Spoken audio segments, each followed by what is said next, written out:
C Rock wooden cottage आणि exact समोरच तुम्ही बघू शकता सुंदर असा बीच बघू शकता. ही आपली पूर्ण गँग होळी खेळण्यासाठी.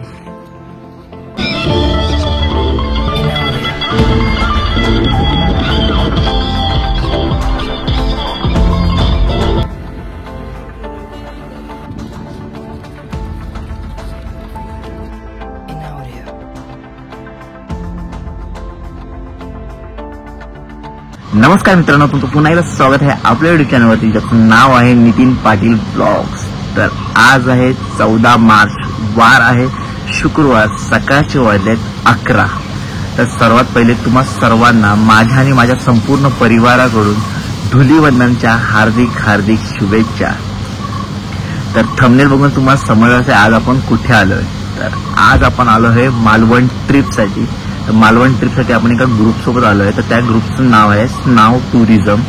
तर या व्लॉगमध्ये तुम्हाला आमचा मालवण ट्रिपचा सर्व एक्सपिरियन्स बघायला भेटणार आहे. तर हा व्लॉग ऑलमोस्ट मला वाटतं 3 पार्टमध्ये बनेल. तर रात्री आम्ही काहीतरी 10च्या दरम्यान मुंबई सोडली आणि त्यानंतर आम्ही सकाळी इथे 10च्या दरम्यान मालवणमध्ये पोहोचलो आहे. तर आता आमचा पुढचा प्लॅन असा आहे की आम्ही फ्रेश वगैरे होऊ, त्यानंतर नाश्ता करू आणि त्यानंतर पुढे प्लॅन काय असेल ते तुम्हाला ब्लॉगमध्ये समजत राहील. तर ब्लॉग एंडपर्यंत नक्की बघा. तर मित्र, आपण ज्या कॉटेजमध्ये राहतो तो कॉटेज आतमध्ये कसा दिसतो तुम्हाला दाखवून येतो. असं काय कॉटेज आहे. तर कॉटेजमध्ये एंट्री केली की पहिले तुम्हाला वॉशरूम बघायला भेटतो. वॉशरूम एकदम नीट अँड क्लीन आहे, होऊ शकता. गिझरची पण फॅसिलिटी आहे इथे. ओके, तर असं काही रूम आहे. इथे डबल बेड आहे. इथे तुम्हाला एक्स्ट्रा मॅट्रेसेस देखील देऊन टाकतील. इथे मिरर आहे. मिररच्या आतमध्ये तुम्हाला सामान ठेवायला जागा देखील आहे. बॅगा ठेवल्यात आम्ही. ओके, खूप नीट अँड क्लीन आहे. फॅन देखील आहे आणि AC देखील तुम्हाला फॅसिलिटी आहे. तर हा तुम्ही सी व्ह्यू बघू शकता.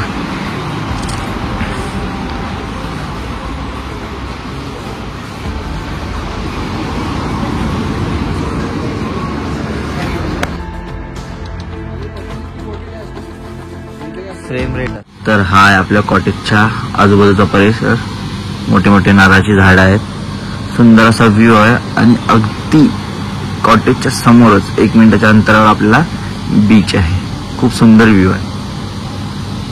काल रात्री आपण ह्याच बसने मालवणला आलो आणि आज आपण ह्या कॉटेजमध्ये थांबलो आहे. Sea Rock wooden cottage. Contact number आहे ते. जर तुम्हाला मालवणला यायचं असेल तर तुम्ही त्यांना कॉन्टॅक्ट करू शकता. खूप सुंदर प्रॉपर्टी आहे आणि समोरच बीच आहे, तुम्ही बघू शकता.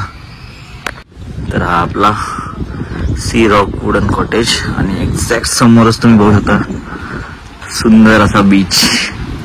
ऑलमोस्ट 30 मीटरच्या वॉकिंग डिस्टन्सवर आहे. तर आता वाजले 11:30. आपण फ्रेश वगैरे झालो आहे.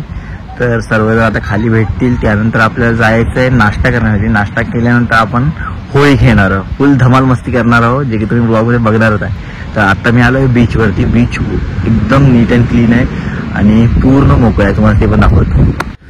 हा बघा बीच पूर्ण मोकळं आहे. ऑलमोस्ट 3-4 जणच आहेत आणि तिकडे तुम्ही बघू शकता सिंधुदुर्ग फोर्ट दिसत आहे. तर मित्रांनो, आता आपण होळी खेळण्यासाठी एका दुसऱ्या ठिकाणी चाललो आहे. तर त्यासाठी आपण आता निघालो आहे. ते ऑलमोस्ट ती लोकेशन आपल्यापासून 1.5 किलोमीटर अंतरावर आहे. तर या भर उन्हामध्ये आपण त्या जागेवर चाललो आहे. एक्सपिरियन्स कसा असणार आहे, आम्ही काय काय धमाल मस्ती करणार आहे ते तुम्हाला ब्लॉगमध्ये बघायला भेटणार आहे. खूप मजा येणार आहे.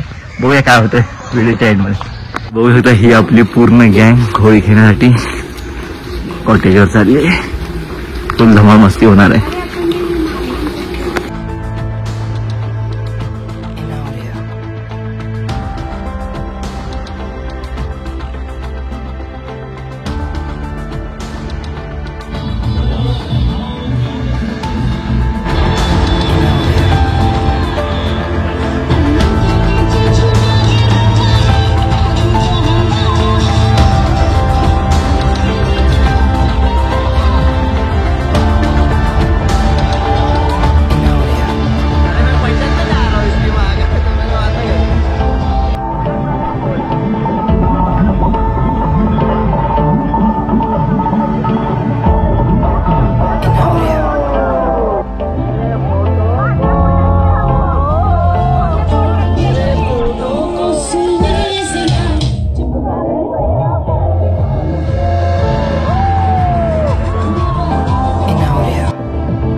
प्रॉपर इथे आपण आता होळी खेळून झालाय, तर आता आपण पुन्हा एकदा कॉटेजवर चाललोय, मस्त फ्रेश वगैरे होऊया, आता पुढे काय होते बघूया. तर मित्रांनो आता वाजले 3:30, तर आपण कॉटेजमधून जेवणासाठी बाहेर आलो आहे. बघूया जेवणाला आपण काय ट्राय करणार आहोत. तर मित्रांनो आता आपण जेवायला चाललोय भूतनाथ रेस्टॉरंट.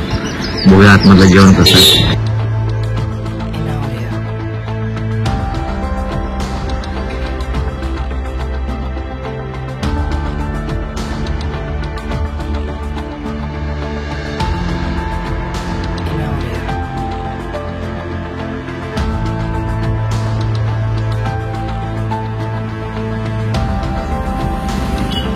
तर मित्रांनो प्रॉपर इथे जेवण करून झालंय. जसं की मी तुम्हाला सांगितलं की आम्ही भूतनाथ रेस्टॉरंटमध्ये जेवायला गेलो होतो, तर जेवण अफलातून होतं. जर तुम्ही मालवणमधील वायरी बीचच्या जवळ जर कधी आला तर भूतनाथ रेस्टॉरंटला हमखास व्हिजिट करा. मी त्यांचा कॉन्टॅक्ट नंबर तसा तर तुम्हाला व्हिडिओमध्ये दाखवूनच दिला आहे. तर बघूया आता आपला पुढचा प्लॅन काय होतं. तर मित्रांनो आत्ता वाजले 5 आणि आता आपण चाललो आहे सिंधुदुर्ग फोर्टवरती. तर आता आपण आलो आहे मालवण जेट्टीवरती. तर आता आपण तिकीट काढूया आणि त्यानंतर आपण फेरीने सिंधुदुर्गला जाणार आहोत. चला तर सिंधुदुर्ग फोर्टमध्ये जेट्टीने जाण्याचा खर्च तुम्हाला सांगतो. तर प्रौढांसाठी 100 रुपये पर पर्सन आणि लहान मुलांसाठी 50 रुपये पर पर्सन. आणि ऑनलाईनची इथं फॅसिलिटी नाही, त्यामुळे कॅश हमखास कॅरी करा.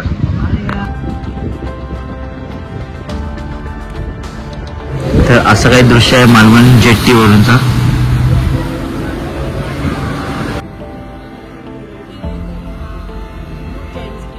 से बीच पे लेके जाएंगे वो पता चलेंगे. लोड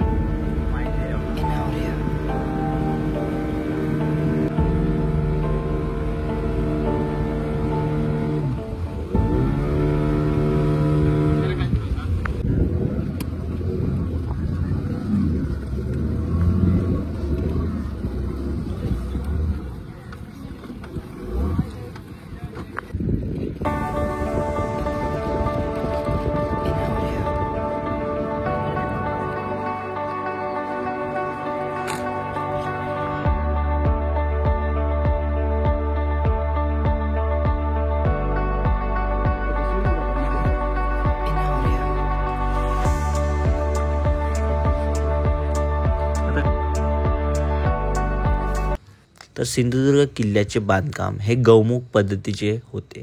तर या गौमुख पद्धतीच्या बांधकामामुळे शत्रूला डायरेक्ट प्रवेशद्वारावर अटॅक करणे खूपच अवघड पडते. तर या महादरवाजाच्या अगदी समोरच तुम्हाला मारुतीरायाची मूर्ती बघायला भेटते. आणि प्रवेशद्वारामधून प्रवेश केल्यानंतर सर्वात पहिले तुम्हाला सिंधुदुर्ग किल्ल्यावर सापडलेली तोफ बघायला भेटते आणि अगदी त्याच्या समोरच तुम्हाला पहिरेकराची दिवळी बघायला भेटते.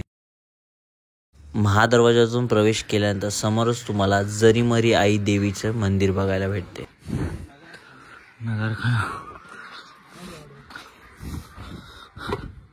तर असा काही आहे नगरखाना.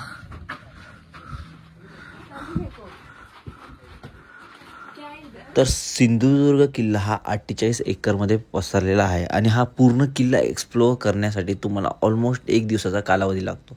पण तुमच्याकडे फक्त आणि फक्त 1.5 तासाचा कालावधी असतो हा पूर्ण किल्ला एक्सप्लोअर करण्यासाठी.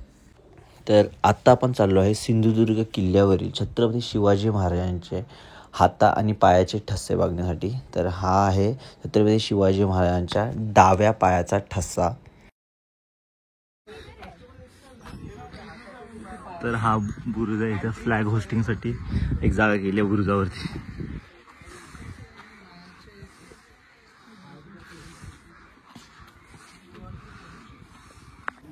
तर हा बघू शकता छत्रपती शिवाजी महाराजांच्या उजव्या हाताचा ठसा.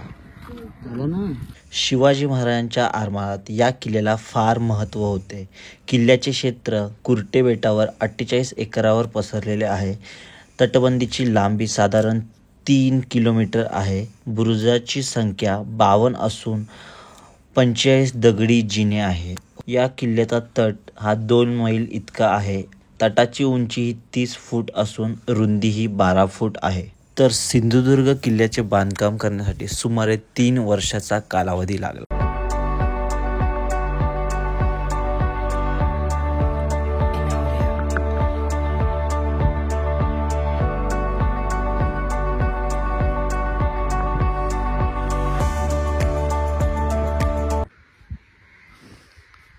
तर आता आपण आलो आहे सिंधुदुर्ग किल्ल्यावरील चैतन्य महापुरुषोत्ताय नमः.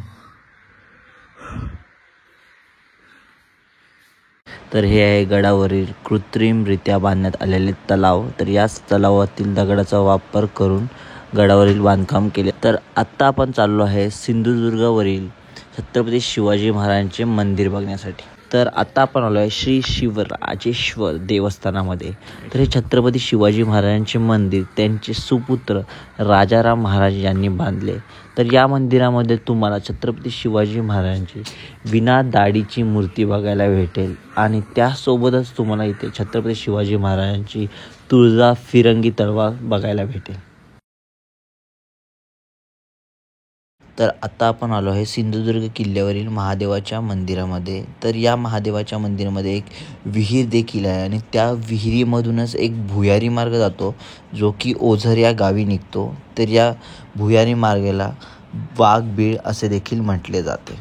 तर चला आता महादेवांचे दर्शन घेऊया. महादेवाच्या मंदिरामध्ये दर्शन करून झाल्यानंतर थोड्याच अंतरावर असलेल्या सिंधुदुर्ग किल्ल्यावरील 3 गोड्या पाण्याच्या विहिरी तुम्हाला बघायला भेटतात. त्या विहिरींची नावे देखील तुम्हाला मी सांगतो. तर सर्वात पहिली आहे दूध विहीर, दुसरी आहे साखर विहीर आणि तिसरी आहे दही विहीर. तर याच तिन्ही विहिरीमधील गोड्या पाण्याचा वापर गडावरील माणसे पिण्यासाठी करतात. तर आता तुम्ही बघू शकता तो आहे चुन्याचा घाणा. तर याच घाण्यामध्ये चुना दळून हाच गडाच्या बांधकामासाठी वापरला जातो.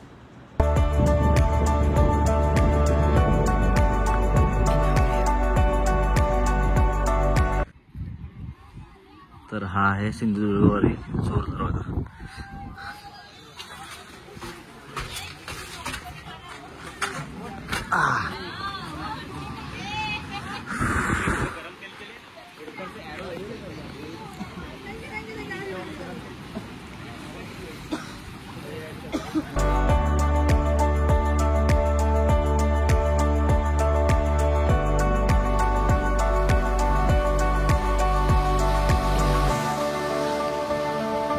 तर मित्रांनो आपला पूर्णतः सिंधुदुर्ग एक्सप्लोर करून झाला आहे. तर आता पुन्हा आपण एकदा मालवण जेट्टीवर चाललो आहे. चला मग. तर मित्रांनो आपला सिंधुदुर्ग फोर्ट एक्सप्लोर करून झाला आहे. तर आता आपण आलो आहे रॉक गार्डन एक्सप्लोर करायला. तर बघूया रॉक गार्डनमध्ये जाऊन काय आपल्याला बघायला भेटेल. चला आता मग. तर ही आहे रॉक गार्डनची पार्किंग. पार्किंगच्या समोर तुम्हाला खूप मोठा फूड कोर्ट भेटेल जिकडे तुम्ही फूड एन्जॉय करू शकता, गेम देखील खेळू शकता.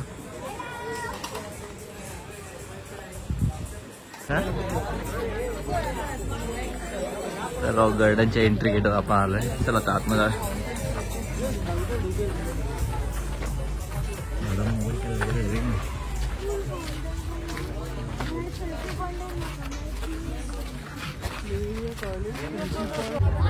कोण फ्लॅश मारते अशा यार, मला वाटलं फ्लॅश मारते. तर आता आपण आलो आहे मालवण सेल्फी पॉइंट वरती.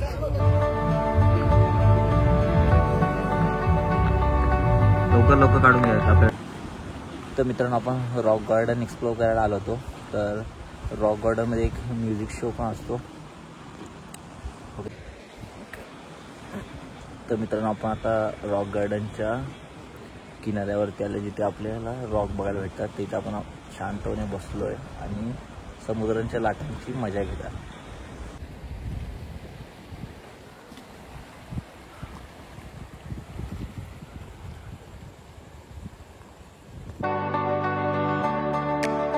तर मित्रांनो आपण रॉक गार्डनमध्ये आलो पण अंधार असल्या कारणाने आपल्याला काय एक्सप्लोर करता नाही आला. तर आता आपला पुढचा प्लॅन असा आहे की आता आपण चाललो आहे जेवण्यासाठी. तर जेवणामध्ये काय आहे ते बघूया आपण तिकडे जाऊ.